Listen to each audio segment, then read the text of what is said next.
Good morning. Welcome to FYI. A very good morning to you folks. How are you today? How are you this morning? So good to have each and every one of you on the live this morning. And we crave your indulgence to let us know if you're hearing us loud and clear. Oh, we apologize for last evening.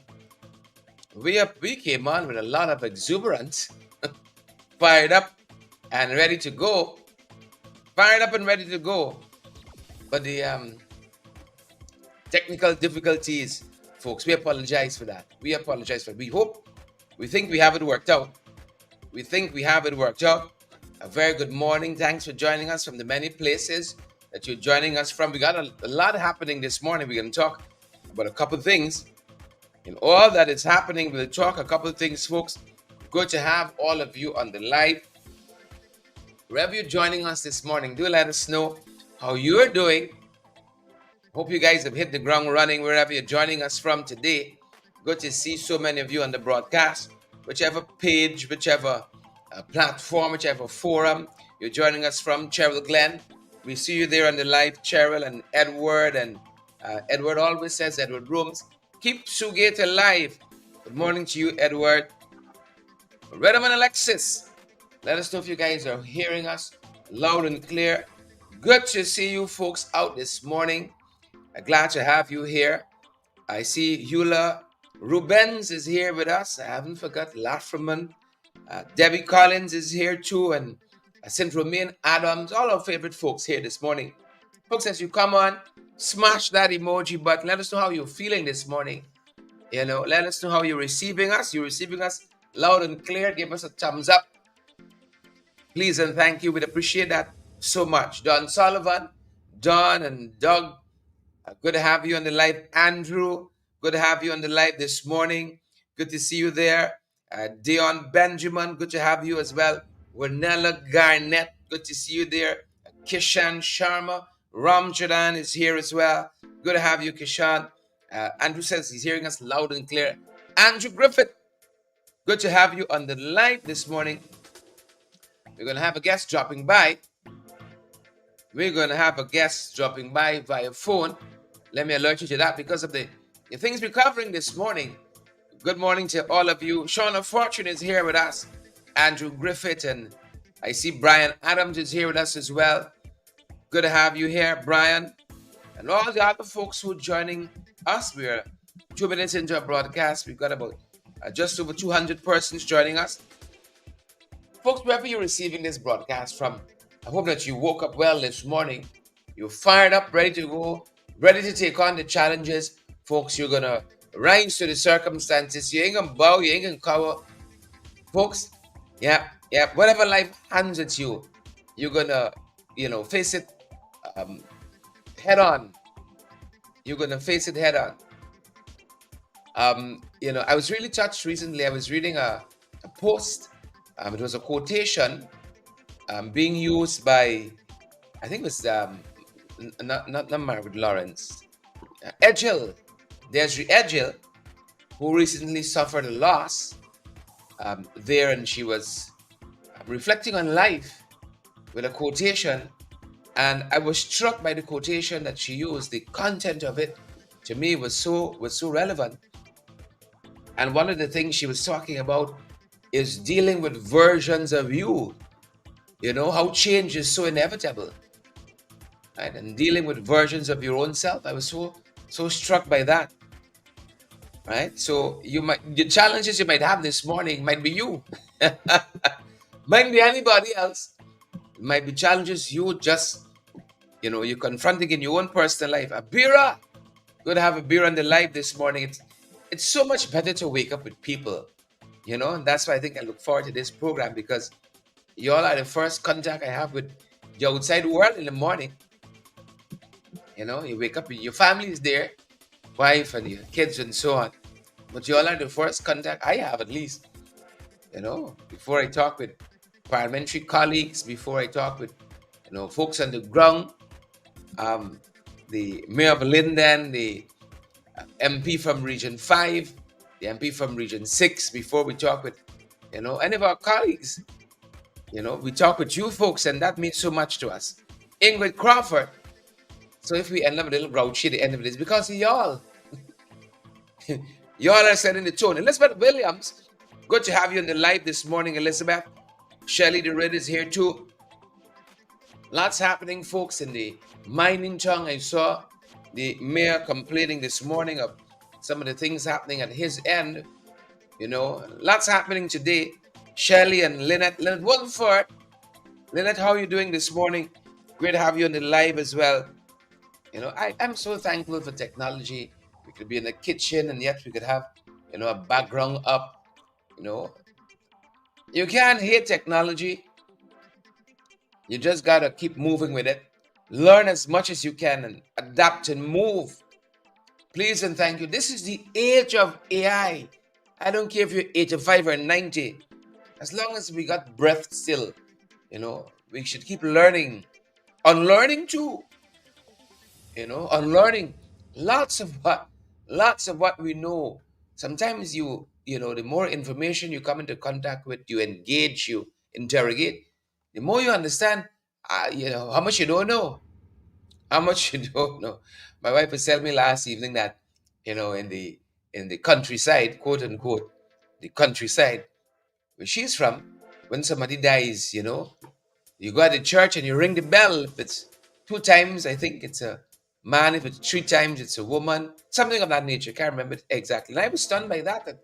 At my ripe young age, I never heard about that before. Yeah, never heard about that before. So she was educating me, right? She was educating me. She was asking me, "What you always doing, tongue?" Ah, that's what she was asking me, right? What you always doing, tongue? Well, all right. All right, that's what she wanted.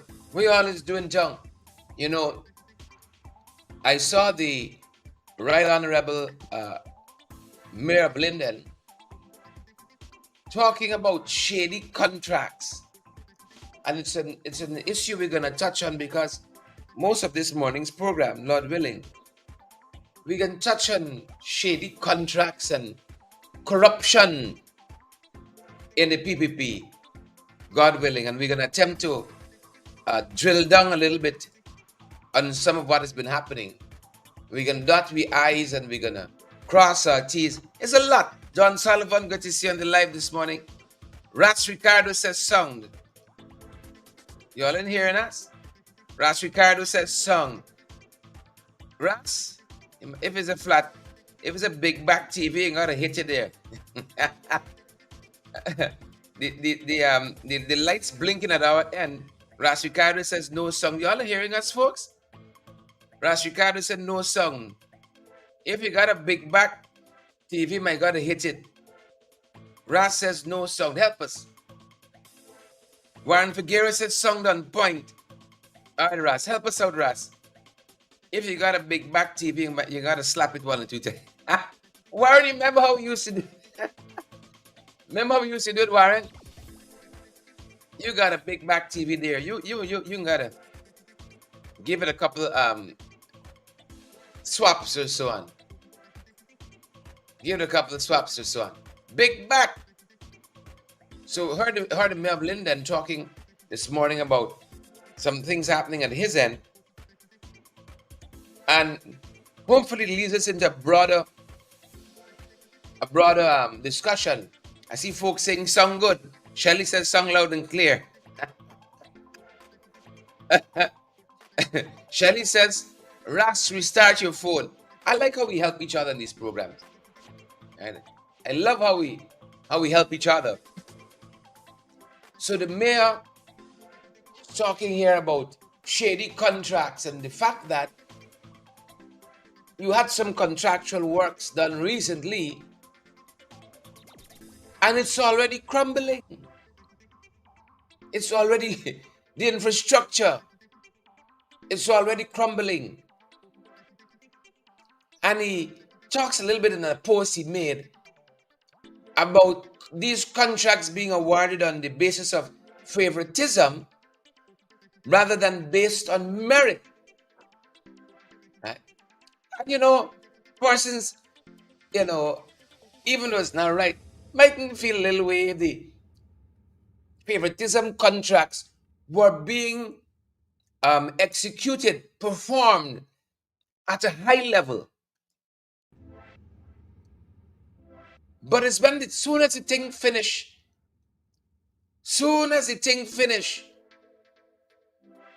the infrastructure is crumbling already.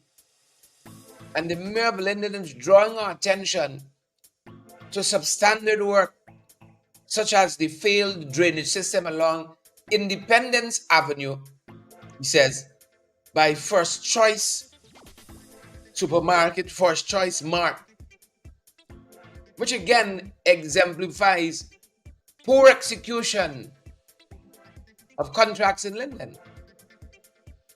And this is just a microcosm, of what's happening nationally. We wish we had the resources to cover more of the incompetence, the nepotism, the favoritism, the friends, family, and favorites,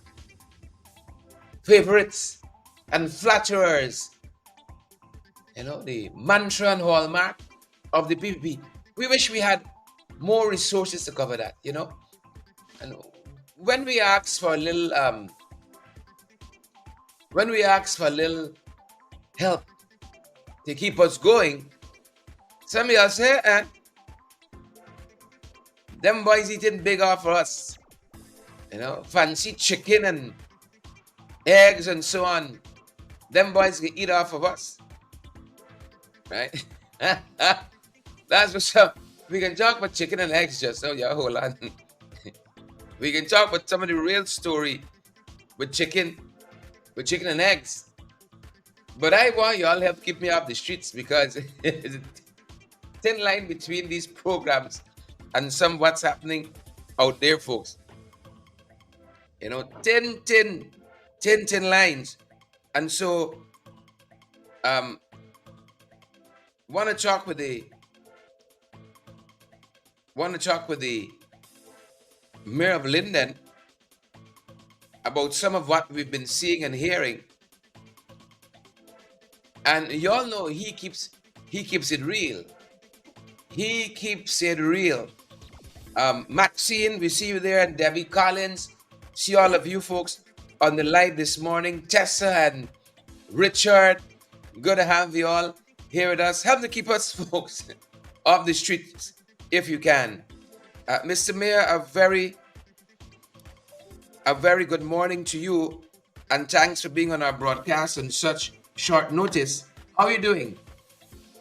Hi, blessed good morning, Sherrod, and blessed good morning to the morning show. I am good by God's grace. Hope all is well with yourself. All is well, Mr. Mayor. We are hearing of this, these shady contracts that are being given out in Linden, and the poor execution of them. I remember talking with the regional chairman, Mr. Mayor, about a similar issue, and one of the things he was saying that struck me, he said, Linden is where, and Region 10 is where contractors go to test out, if there's going to train in Linden. Lay out for us what is happening here. We saw you post some photograph of a contract that was poorly executed, drains falling apart. Talk to us about what's happening in there. Thanks again, Sherrod, for allowing me to share. I think what is most unfortunate is when we have these sorts of work executed, the outcome is not only what we see in the work, but the actual outcome results in the suffering of communities. On Sunday last, the community of Linden experienced significant flooding due to heavy rainfalls. Now, the government on several occasions they were engaged, the agencies of the government, but it's NDNI and others, to bring some relief to the flood situation in terms of how we address it, how we are going to approach having the works done, where those works will be done. The government not listening to the elected officials and working closely with those officials 3 times. did works on some of those drains as far back as May 29th after the flooding. And even before then, when they had the flag raising celebrations, millions of dollars was spent in a particular area, and we are still having the problem. Mm-hmm. But what the council would have proposed is that we have someone to have a proper understanding of what it requires to put down infrastructural works in the community of Linden, in particular, because we are unique in our geography and topography as a hilly sand and clay with elevations measuring many times as much as 200 feet where people are living. Mm-hmm. So you cannot send contractors to test in Linden. You have to first have consultants who can give guidance to contractors and engineer on how to build in Linden. But that takes us to the actual contracts themselves. Because after the flooding, we recognize you had accompanying that erosion, which again, because of the state of Linden, you have to build infrastructure with accompanying infrastructure. Roads must have drains and things like that. Correct. So you see these contractors who are closely aligned to the government are now being given an experiment to conduct in this environment, which requires that sort of technical input. And what you see coming out of these contracts are where almost 8 contracts reviewed after this rainfall on Sunday, you now see collapsing into the drains, being eroded, and also showing the foundation on which they were built to begin with was heavily compromised. Mr. Mayor, this specific contract or contracts, are they being awarded through the RDC? I may have missed it. Sorry, or the municipality where you are, and what is the procedure if it's through the municipality, and how is it escaping the council's purview? Well, this is government. Most of these contracts are through the RDC. I think you understand, as a former regional chairman myself, the procedures at the RDC. Where in this particular case, our REO is the tender board chair of the RDC tender board. Even at the level of the municipality, large-scale projects that comes from our subvention for tendering is done at the tender board of the RDC. So one of the points we have made is that even though that we have representatives and myself and the regional chairman and others who through policies, for example, in the case of the RDC, have mentioned that all roads being constructed in the region must have drains, are not only overlooked in the policy when they are being done, but in the awarding and execution, who they are given to is only decided by that mechanism of the tender board that is aligned to the government through the REO. It was the Prime Minister too, just to add, when he came to Linden after the floods on the 29th of May and into June, who said that he is working exclusively through the REO and the town clerk in having some of these works that we see collapsing and the compromise of these drains that are resulting in further flooding. This most recent collapse of this drain, there, you have a sense who that contractor might have been, and what has been, give us a sense of what do you think next steps should be. Well, obviously, if there are those type of works, I saw the president a few days ago saying the reason why they're fast tracking these projects. I don't know if that is what he meant. Fast tracking means it's justifiable to give it to incompetent family, friends, and favorites, where we've seen this sort of results. But I think that requires the consequence of not only termination, because if you noted, I note the contract is completed, and payments, I don't know if it's completed already.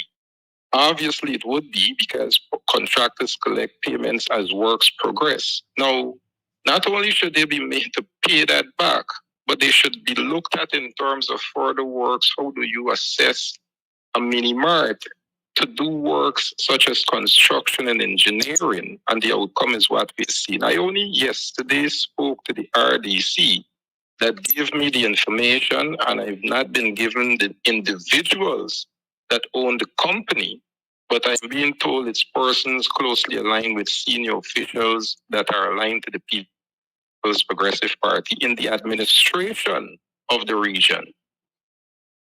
Wow. So it used to be you had qualified individuals within these sectors, within these fields, doing this kind of work. But you said here, this could be a mini mart, you could be a hairdresser, barber, you got contracts to build a road. These It's are fascinating. people who were procuring food and selling food a couple of weeks ago and now building massive infrastructural projects, as we see right now, such as drains and roads, and as we see the results right now that are collapsing on themselves and are affecting people and their livelihoods. Wow, interesting. Mr. Mayor, anything else you want us to know about this issue before we let you go?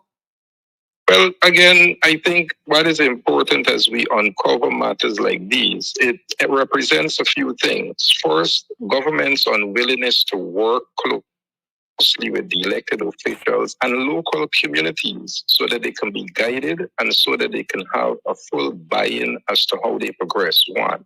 And two, what government needs to do is to take the advice by these communities, as the councils have done, which is to have experts to come in and to give a proper evaluation as to how infrastructural works are done, particular in the Linden area that is hilly, sand, and clay with elevations as 200 feet above. The third thing is government must be serious when it comes to the billions in the public expenditure, especially in the public works. The president and government likes to boast that on their national agenda and in the ideological approach of the development of this nation, it lies in the infrastructural works that we are doing. And if this is the quality that we are seeing, then that entire principle and ideology that they're building this country on is a failed one, as we see it falling apart before our eyes. Yeah. Well said, Mr. Mayor. Thank you so much for coming through on such short notice and sharing this information with us. I know you just posted recently on your Facebook page. There's been getting a lot of reaction. And, I think you said it earlier, this is not the only instance. We've been there in Linden with you, with the regional chairman, Icewater Road, and, other infrastructural works being done there, recently completed, already falling apart. So this has to be a very systemic problem now with this PVP administration. Thank you, Mr. Mayor. You're welcome, Gerard. Have a blessed one, sir. All right. Thanks again. Folks, there you have it from the mayor of Linden himself on this situation. And while that is happening, folks, while that is happening, one would have loved that these were just isolated situations, but there is a brewing controversy, a brewing scandal of epic proportions within the agri sector. We heard recently of some inaccuracies, some inconsistencies happening with the MMA. We want to talk a little bit about that, and of even more recent vintage, what's happening there at the Guyana Manufacturing Corporation and the Ministry of Agriculture proper. Because I think it was our brother Mark Benchka who had made some Facebook posts yesterday concerning, corruption, as it were, gripping the GMC, the Guyana Manufacturing Corporation. The Ministry of Agriculture came out saying that they had instituted, that one, it had nothing to do with them, let's start there, and that they had instituted an audit, right, an audit of the GMC, and that this, whatever was happening in the GMC had no relation to the Ministry of Agriculture. Well, it's quite interesting because later on in the day yesterday, Tishana Lal, who is the CEO of the Guyana Manufacturing Corporation, I think the Guyana Manufacturing Corporation put out a statement which totally contradicted what the Ministry of Agriculture and Zulfikar Mustafa had put out in their statement during the course of the day. So here you have two government entities, the Ministry of Agriculture, the substantive ministry, and then you have the Ghana Manufacturing Corporation, which is an entity that falls under the purview of the ministry, with a totally different narrative on what was happening, especially as it concerns the irregularities at the GMC. So let's start with the ministry statement that implied that the audit and investigation into the Ghana Manufacturing Corporation's irregularities were initiated by the Honorable Minister of Agriculture. The ministry statement emphasized the ministry's role in ensuring transparency and accountability. You all know how they like to talk about these two, suggesting that the investigation is part of the ministry's efforts to maintain good governance. In the Ghana, the Ghana Marketing Corporation, GMC, in their statement, the Ghana Marketing Corporation, thank you so much, Claire. In their statement, it seemed to contrast sharply with what the Ministry of Agriculture was saying. The ministry, the Ghana Marketing Corporation, in its statement, clarified that the internal audit was not instituted by the Minister of Agriculture. In fact, the Marketing Corporation statement said that it was Tushana Lal, its general manager, who had initiated this audit, and her team. Thanks, Gloria. The Ghana Marketing Corporation, Tushana Lal, said it was her and her team. Folks, we are heading into an election period. Understand that. And the government has to show itself in a shining light as far as possible. And so this statement out of the Marketing Corporation indicated that the decision for the external audit, right, through the minister's office came after the internal audit highlighted significant irregularities. So the GMC initiated an audit that highlighted significant irregularities. The GMC went on to say that repeated requests for documentation failed to yield any results. It wanted to progress with its audit. This audit initiated by Tushana Lal, the general manager, and it requested certain documentations which failed to yield any results. The statement by the GMC shows that, at least on the GMC's part, it shows leadership. But the ministry seemed to go out of its way. So we're not in this. But the two statements side by side is fascinating reading. The ministry statement seemed to shift focus away from itself, again stating that it is not involved in the purchase and sale of chicken and eggs. That's at the heart of this statement. It is not involved in chicken and eggs.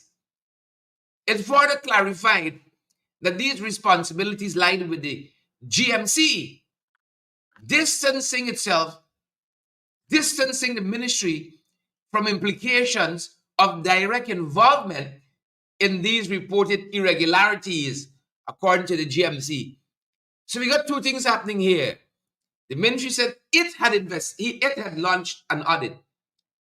The GMC said, no, the audit initiated with the GMC. And then the ministry seemed painstakingly to want to distance itself from these irregularities. The GMC statement had another interesting aspect, right?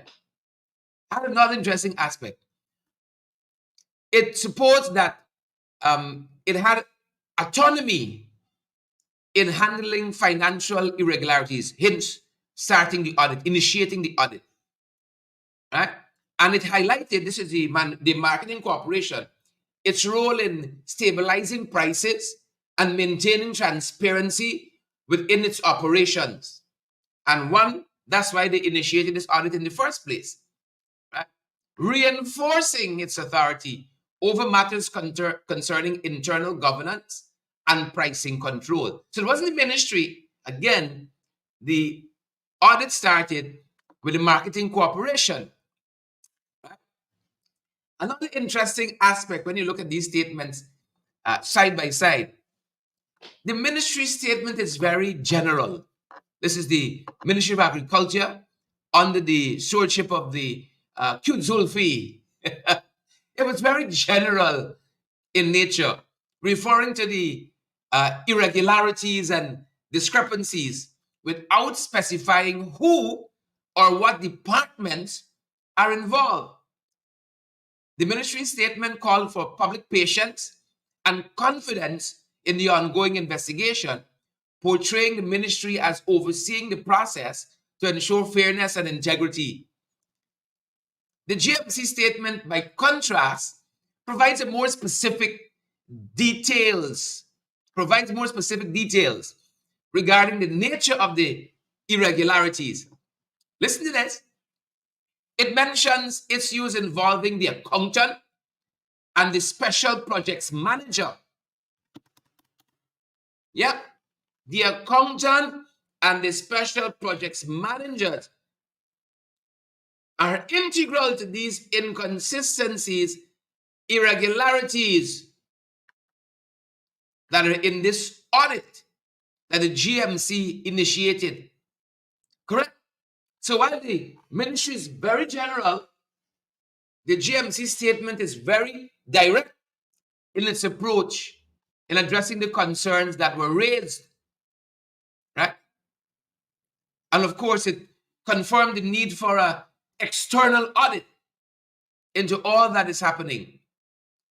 Folks, I want you to understand, at the heart of this is a huge scandal concerning the importation of chicken and eggs in the local market. I want you to understand that.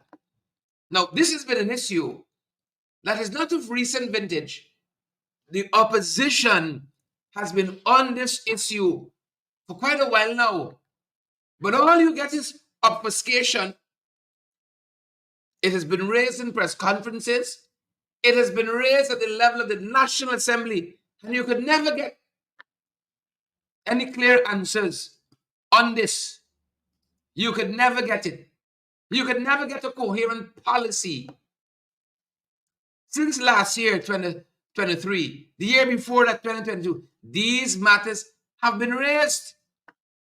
Take a look at some of what Mr. Norton said last year, I think it was, at a public rally, and this whole issue of chicken and eggs, and this is big business we're talking about, you know. There's not a pound of chicken at the corner shop. This is big, big business we're talking about here. Take a listen. This government is so incompetent. You have a crisis in the poultry industry with chickens. Mind you, all the talking, when they took power in 92, we were producing all the chickens we need. We were producing everything that we need.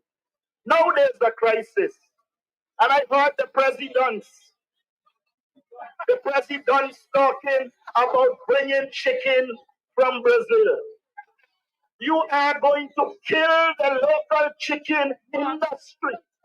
A government that is sensible will subsidize the feed and help our farmers to produce chicken at a proper cost. But the president doesn't think. If you go to University of Iceland, you are likely to say the stupidness that he is saying. But what we need is proper policies. Yeah. So that's some of what the leader of the opposition said. This was last year. The government does not want to admit that there was a shortage in chicken in the local market. As a matter of fact, there's a school of thought that predominates that this local shortage is deliberate so that friends, family, and favorites can benefit from the importation, from the smuggling. That's the other side of it. From the smuggling of chicken. And we've dealt with this issue before. Listen to our friend Dineshwar, MP Dineshwar Jaipashad, Region 6. Talk a little bit about this whole issue of smuggling chicken in the National Assembly. This was budget this year. Take a look, take a listen.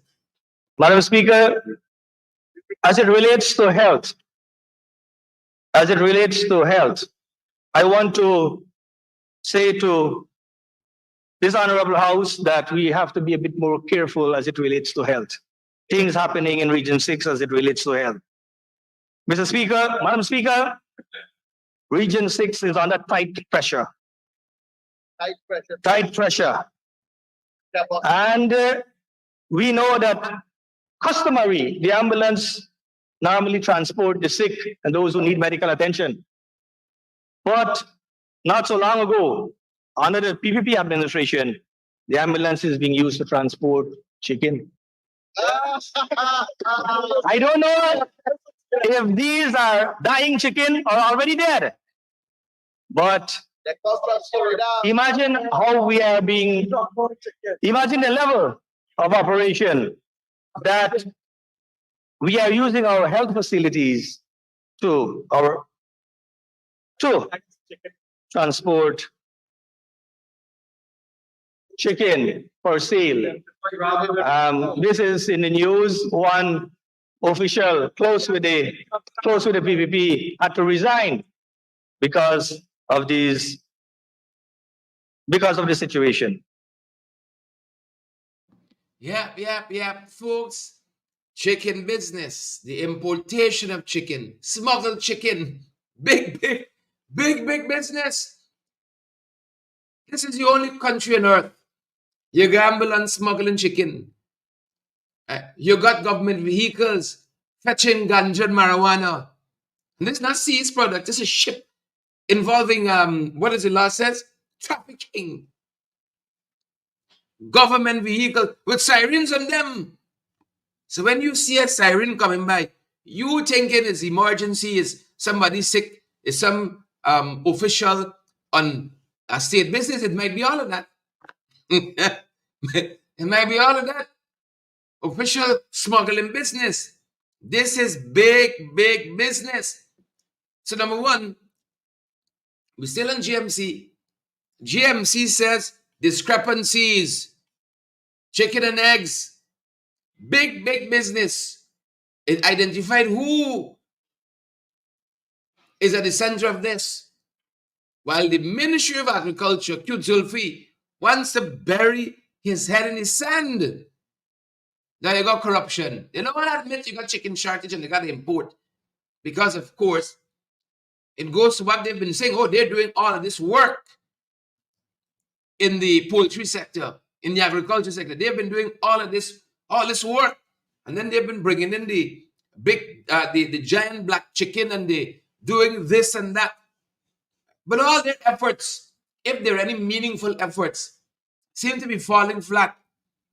You know, listen to what the Vice President said a couple press conferences ago on the giant black birds and the cash grants that they're giving out to try to stimulate the sector. But yet they claim the sector is doing so well.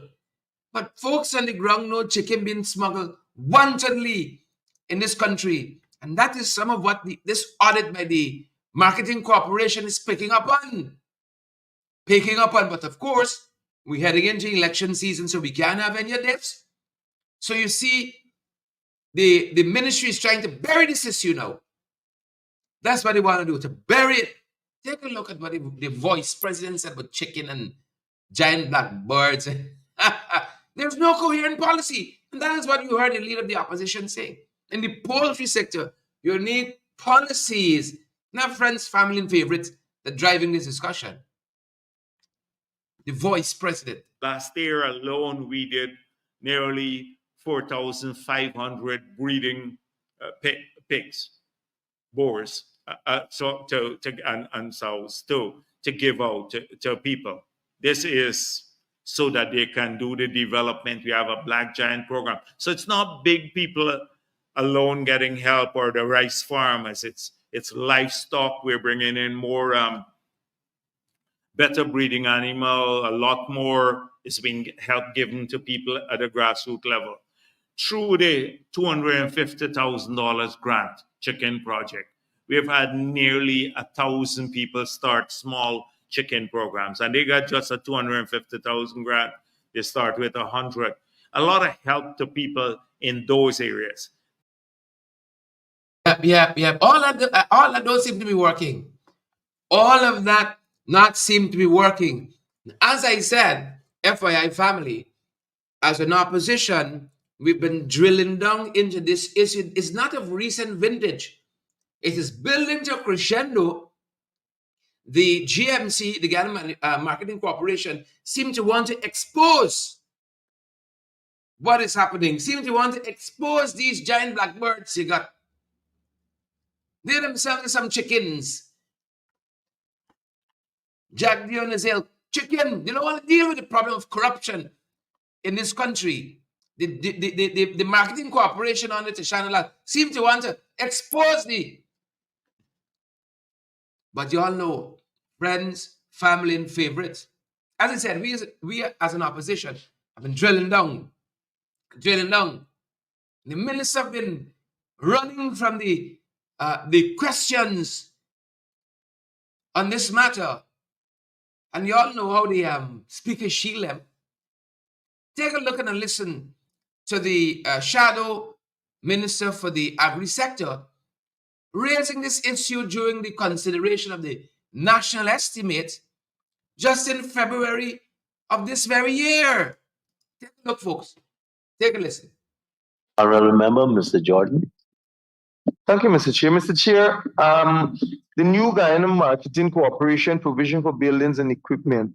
So I'm happy to know that government would have budgeted some $110 million for buildings and equipment. So I would like to find out from the minister, how many suppliers are there at the new GMC that supplies chicken from overseas?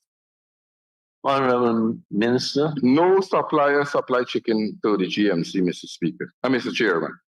No local supplier supply chicken to the GMC. Thank you.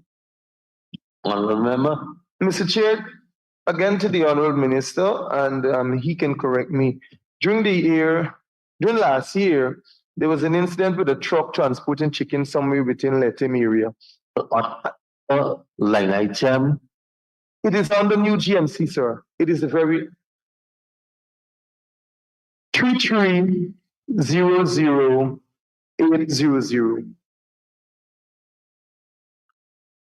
A GMC truck? Yes, sir. I'm trying to, that is why I said it, the Honorable Minister can correct me. So it is a question in that form. And the chicken was, there was an accident, the chicken took a few days before it reached the Georgetown. Could you, Honorable Minister, state whether it was a GMC truck and whether the truck had cold storage? Honorable Minister. Mr. Chair, I don't know what this honorable member speaking of. We have secure vehicles with proper cold storage whenever we transport these items. And we try to uphold it and ensure that the food safety standards are upheld when we do these things. So I don't know what the honorable member is talking. Thank you, Minister. Honorable members, just standing order. With respect to questions, we shouldn't ask any minister a question for which he has no responsibility. Honorable Member, Mr. Jordan. Mr. Chair, with regards to the new GMC, what is the role of the Ministry of Health in the inspection and certification of the quality of imported chickens and eggs at that facility? Could the Honourable Minister state? Mr. Chair, GMC don't import eggs. I don't know what the honorable member is asking. I don't know what this line item. What's he trying to get at? GMC has one line item, right? What that doesn't fall under the line item, Mr. Chair? Honorable member, Mr. Jordan, you want to provide a clarification? Sir, it is one line item for the entire new GMC here, and so I am guided by that. Okay, and the minister said GMC don't. Mr. Chair, for clarification's sake, Go ahead, Honorable. you have $110 million. That is $110,500,000 that is budgeted for the new GMC, and I will now go and give you a disaggregation of the 110 so that the member can be clarified. I never asked for that. Just 1 second. Honorable member, Mr. Jordan, you speak to me, and if I've given the floor to the minister, you have to respect the ministers on the floor. If you want to heckle him, and I don't hear, that's a different story. But if you put on your microphone and speak into that microphone, then you're officially taking over his position on the floor and my position in the chair. I don't have a problem. You can take it over now if you want, Mr. Mahipal. Yes. So, Mr. Chair, that question doesn't fall under any of these line items. I can give you a disaggregation of the $110 million that have been budgeted for the new GMC for projects this year. Thank you, Minister. But I think the particular item which you answered, he asked question was about eggs, and you said they didn't import eggs. All right. So there you have it. The Right Honorable Vinceroy Jordan drilling down on some of these issues.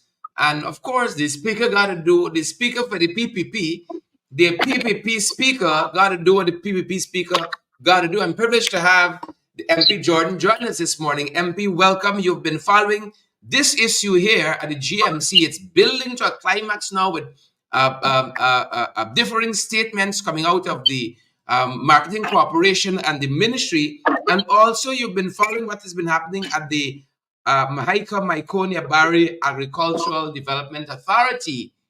Talk to us about these issues. Let's start with the GMC. Vinceroy smuggled chicken, eggs. One thing in this country, same old PPP.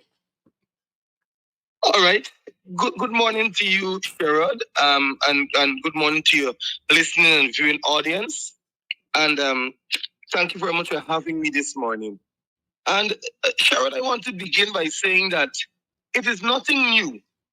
It is just that with the advent of technology and social media, that we are able to now highlight and properly bring these things to fore so that people could see and the public could be made aware. And the statement by the minister the ministry directly on the new GMC goes to show that there is no proper coordination between the ministry and that agency.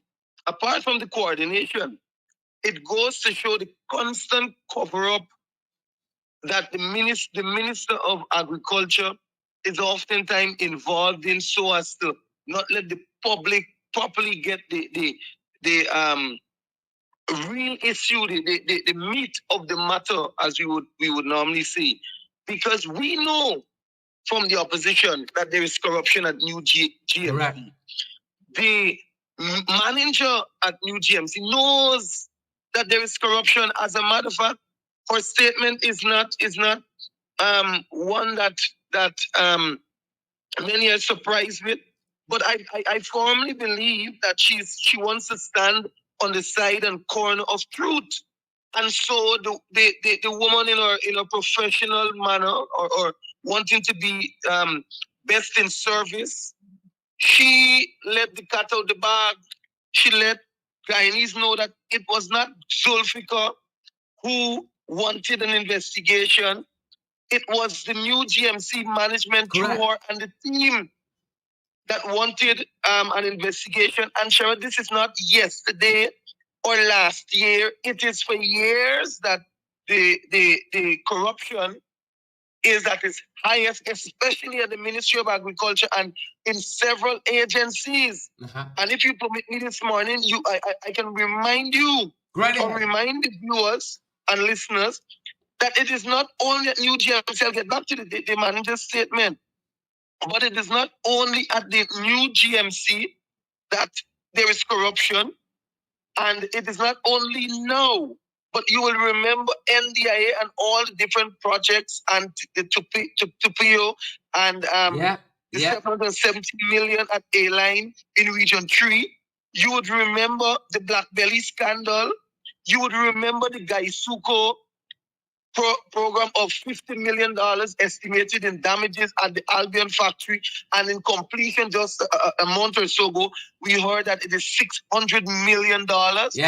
You would remember that it is approximately over 30,000 dockets that were damaged in that issue that the ministry named some sabotage, allegedly, and an investigation is still ongoing. You would remember the smuggling of chicken from the quarantine.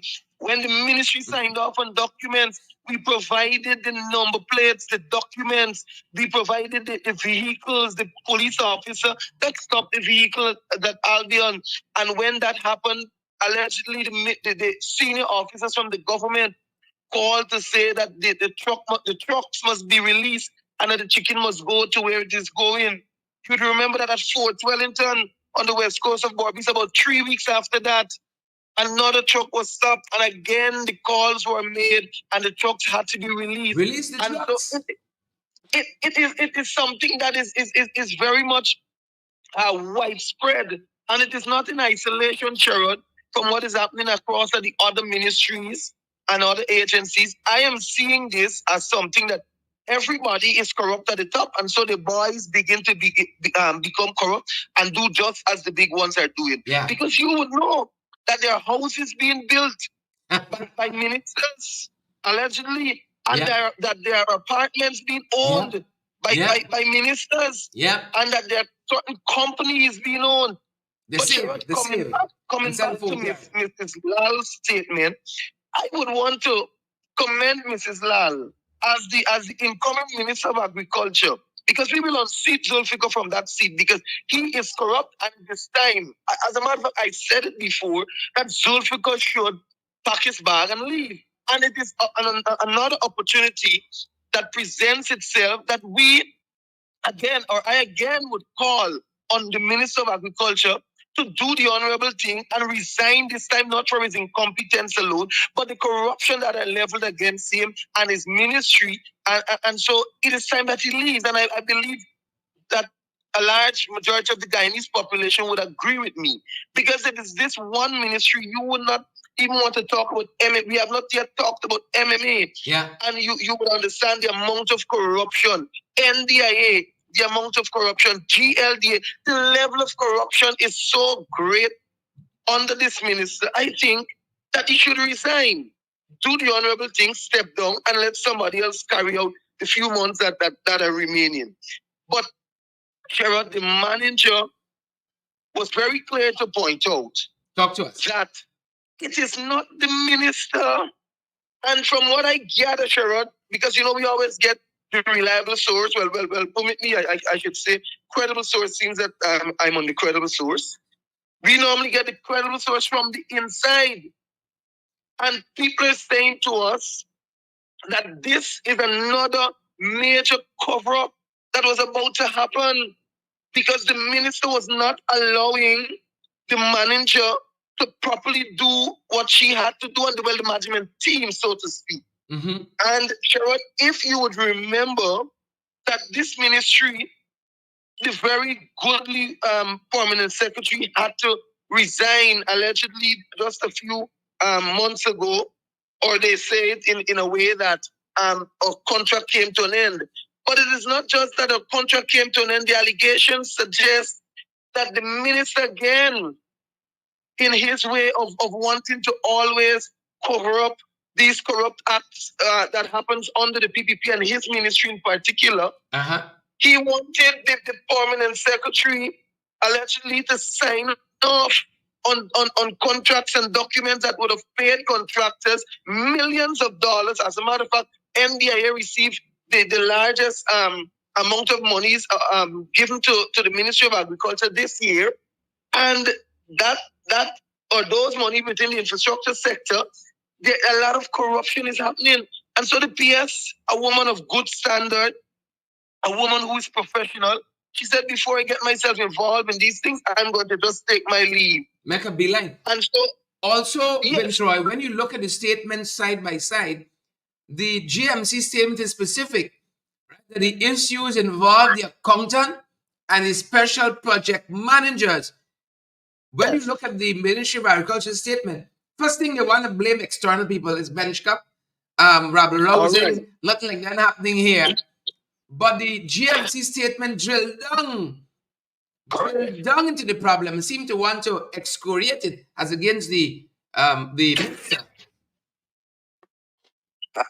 And you see, the GMC statement is much more clearer than that of the ministry statement. Because when you look at I think it's the second or third paragraph, I think it is the most foolish statement that I've ever read. Ridiculous in all its way. Coming from a ministry, and a minister probably seen it before. How can you distance yourself as a minister and ministry head office from an agency that falls directly under your purview, where you have direct policy administration and operational management oversight? How can you distance yourself from the new GMC as if it falls under public infrastructure? It is your agency. The minister has on every level of corruption that happens within any agency under the Ministry of Agriculture. The responsibility lies at the feet of the Minister of Agriculture, because he must then step in and ensure that proper investigations are done. But that is not what he's doing. And so the manager at New GMC, not wanting to be caught in any crossfire and then having to answer as the accounting officer in years to come, he initiated, as she would have rightfully said, with the management team, an investigation. But Sharon, it goes further. And I'm very happy that my good brother Mark Benstrop, of which they try to say that it is not true and all of that. My good brother brought it to light. But you would also know from insiders that many of the persons that are fingered in these mass corruptions, they are persons who are closely affiliated to the People's Progressive Party. They are part of the friends, family, favorites, and there's another flatterers, F family. All the Fs. They are part and parcel of it, all of the Fs. And so, Sharon, it is one big family of corruption. Engaged in corruption, and the ones to the top are doing it so rampant that the smaller boys are saying, look, no, if they can take, we can take too. And we will do too. And what you need to also understand, Sherrod, especially the Ministry of Agriculture, is that many of the corrupt acts are acts that are in conjunction with that of instructions and partnership of senior government officials. So don't be fooled. And that is why the constant push and move to cover up is always the first action of the PPP. MP Jordan, I know I'm on your program and time, but sometimes you get heated when MP Jordan, we understand too that being heading into this election cycle, we are hearing a lot about transparency and accountability. These boys would kill you and cry at your funeral. Fight your family to read a eulogy, because it is the Ministry of Agriculture that's talking about accountability and transparency as the reason why they're overseeing this process, this audit, to ensure fairness and integrity. Why would the ministry lie about being the ones who initially called and implemented this audit? What is that about? It is fascinating. But I guess they got to do something, because big house got a bill in Region 6, and big fancy luxury vehicles don't buy themselves, right? Money got for me. Yes. And Sherrod, it is the usual thing.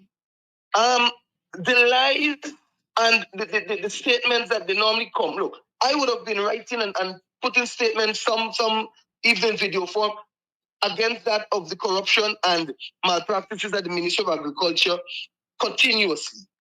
And every single time you make a statement, the minister, for the first thing they come out and say, it is not true.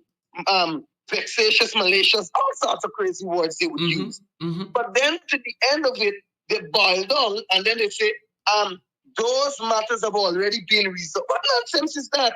How could it, how it's not going to be true, but it has been resolved? It's typical to the MMA matter. The issues at MMA, they are facts. And because they are facts, and we know of them, but it is just time that we have to gather the evidence, gather what are some of the standout points in it, and then to come to front. Sherrod, millions of dollars over time were paid to a security guard who was supposed to be doing some sort of security work with regards to machines, large excavators and so on, falling under the MMA ADA. Correct. And the supervisor responsible for that team of security or the officers that were to do the job kept paying, and that's why I said ghost, kept paying a security officer. As a matter of fact, we were reliably informed that the checks were even cashed before it reached to the person, and the person was never aware. So I am now wanting to understand, and that's why I said these things are criminal. How can I be cashing a check for Sherrod Duncan when he doesn't even see the check? Where is his ID card? Where is his signature? So there's complicity at a lot of levels here. Exactly. And so when the MMA comes out to say that they would have dealt with it at the level of management and the board, who at the level of management and the board could tell us about you frauding somebody's signature and cashing a check and at the same time spending the money? Which one of them could have put a proper investigation in place to say what were the criminal or what were the charges given or taken against that officer, and the officer still sits on the job? Yeah. That is what is alarming. Sources suggest that there was a quiet settlement between management and the officer with regards to the millions of dollars. But I am asking for a public report on the matter. We Guyanese must know whether it was 10, 15, or $20 million, or even if it was $1 million. Yeah. Guyanese must know that how it was, how the agency retrieved the money. Guyanese must know what were the charges given or put against the officer. And Guyanese must know the level of misconduct and misappropriation. That is accountability and transparency you're asking for. Exactly. And that is where I want the minister to step up and tell us, don't cover these things and sugarcoat it and tell us, but we have dealt with it and actions were. What are actions? So if we had never brought that to light, Guyanese would have never known. Apart from that, Sherrod, just a few days ago, there was another, and this is just the major ones we are highlighting, just a few days ago, there was another fraud involving 3 or 4 officers, staff members, one senior, and the allegation level against them is that it's over some $9 million. The finance department could have traced. They could have only traced the 9 million, but there are many other vouchers and other payment stuff that they have to go through so as to trace leading back to 3 years, Sherrod. So if you only got 9 million in the last few weeks, my God help us. How much you gonna find in months and years? Yeah. As you drill down. And this has close connections with contractors, allegedly, and what persons who would have been paid for jobs at a different value, persons who would have completed some jobs, and as a matter of fact, the allegation also suggests that there are some who might not have completed anything and monies were paid. Correct. Monies were paid. Correct. The allegation suggests that there are many of the staff among these ones that are fingered in the allegation, that they have benefited from the products that were procured and the services. So it is corruption to the highest. Yeah. It is thinking at the Ministry of Agriculture. So how you have For that, Sherrod, if you give me a minute or two, we are at the point of understanding that there is even more massive corruption at the surveyors department at the Mahaica Myconia Barry Agricultural Development Authority MMA, because there's allegations against the surveyors, one of the senior managers who is allegedly involved with a contractor or contractors doing surveyors work with the government machine equipment in Region 6 for all these rope-like canals and everything, and is being paid because the fees and all that is attached. But the MMA ADA resources that are doing it, the vehicles are no longer branded MMA ADA, but they traverse the Barbies River Bridge on a daily basis. They are being looked at. It is I think large amount. MP, when the small man at the ministry sees Sue in the living room handling all the arrangements, and the VP on the government side, right, helping out. Them boys want hustle for themselves too. Them boys want make a bread and eat a food for themselves as well. And that is why we're seeing this massive corruption, as you clearly articulated, not only in the Ministry of Agriculture and what is being uncovered by Tishana Lal at the Marketing Corporation there, but in every ministry and sector in this country. Rampant corruption. And we even meet over to house here. Not a story. But we have to leave it there this morning, MP. Final thoughts. Yes. So Sharon, I would want to say to Guyanese, based on the statement that we saw just within hours ago, within yesterday and last evening, or this morning more so, there is still hope. There is still hope for Guyana and the management and leadership, governance in general of Guyana. And there is still hope in our public servants. And because of the statement that I saw from the manager at GMC, I believe that there are public servants who wants to do good and do better. But I want to also say to Guyanese and beckon to them this morning that we make the right decisions, because we cannot continue with the PPP at the helm and expect changes. And so I said to them, in a very short time, in a few months from now, we'll go to the polls. Let us join hands and hearts together, vote the PPPC out of office, and that's the only way we can fire all of them, get rid of the corruption in total. Correct. You know, Sherrod, so I want to thank you for having me.